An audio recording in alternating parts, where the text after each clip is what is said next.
Capítulo 3. Novamente ele entrou numa sinagoga, e ali havia um homem com a mão ressequida. Vigiaram-no assim de perto, para ver se curaria o homem no sábado, a fim de que pudessem acusá-lo. E ele disse ao homem com a mão ressequida: Levanta-te e vem para o centro. A seguir disse-lhes: É lícito no sábado fazer uma boa ação ou fazer uma má ação? Salvar ou matar uma alma? Mas eles ficaram calados. E depois de olhar para eles ao redor com indignação, estando profundamente contristado com a insensibilidade dos seus corações, disse ao homem: Estende a tua mão. E ele a estendeu, e sua mão foi restabelecida. Os fariseus saíram então e começaram imediatamente a entrar em conselho contra ele com os partidários de Herodes, a fim de o destruírem. Mas Jesus, com os seus discípulos, retirou-se para o mar, e seguia-o uma grande multidão da Galiléia e da Judéia. Até mesmo de Jerusalém, e da Idumeia, e de além do Jordão, e dos arredores de Tiro e de Sidom, veio ter com ele uma grande multidão, ao ouvir falar de quantas coisas fazia. E ele disse aos seus discípulos que mantivessem continuamente à sua disposição um pequeno barco, para que a multidão não o apertasse. Porque curava muitos, com o resultado de que todos os que tinham moléstias penosas lançavam-se sobre ele, para tocá-lo. Até mesmo os espíritos impuros, sempre que o viam, prostravam-se diante dele e clamavam, dizendo: Tu és o Filho de Deus. Muitas vezes, porém, os advertia rigorosamente que não o dessem a conhecer. E subiu a um monte, e convocou os que quis, e eles foram ter com ele.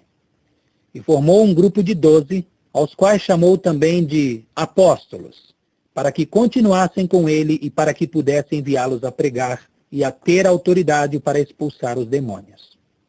E os do grupo dos 12 que formou eram Simão, a quem também deu o sobrenome de Pedro, e Tiago, o filho de Zebedeu, e João, irmão de Tiago. A estes deu também o sobrenome de Boanerges, que significa filhos do trovão, e André, e Filipe, e Bartolomeu, e Mateus e Tomé, e Tiago, filho de Alfeu, e Tadeu e Simão, o cananita, e Judas Iscariotes, que mais tarde o traiu. E ele entrou numa casa. Mais uma vez se ajuntou a multidão, de modo que não puderam mais nem sequer tomar uma refeição. Mas quando seus parentes ouviram isso, saíram para o pegarem, pois diziam: Ele perdeu o juízo. Também os escribas que desceram de Jerusalém diziam: Ele está com Belzebu e expulsa os demônios por meio do governante dos demônios. Portanto, tendo-os chamado a si, começou a dizer-lhes com ilustrações: Como pode Satanás expulsar a Satanás? Ora, se um reino fica dividido contra si mesmo, este reino não pode ficar de pé. E se uma casa fica dividida contra si mesma, esta casa não poderá ficar de pé. Também, se Satanás se levantou contra si mesmo e ficou dividido, não pode ficar de pé, mas está chegando ao fim. De fato, ninguém que tenha entrado na casa de um homem forte é capaz de saquear os seus bens móveis, a menos que primeiro amarre o homem forte, e então saqueará a sua casa. Deveras, eu vos digo que todas as coisas serão perdoadas aos filhos dos homens, não importa que pecados e blasfêmias cometam blasfemamente. No entanto, quem blasfemar contra o Espírito Santo nunca terá perdão, mas é culpado de pecado eterno. Isto porque diziam: ele tem um espírito impuro. Vieram então sua mãe e seus irmãos, e visto que estavam em pé do lado de fora, mandaram chamá-lo.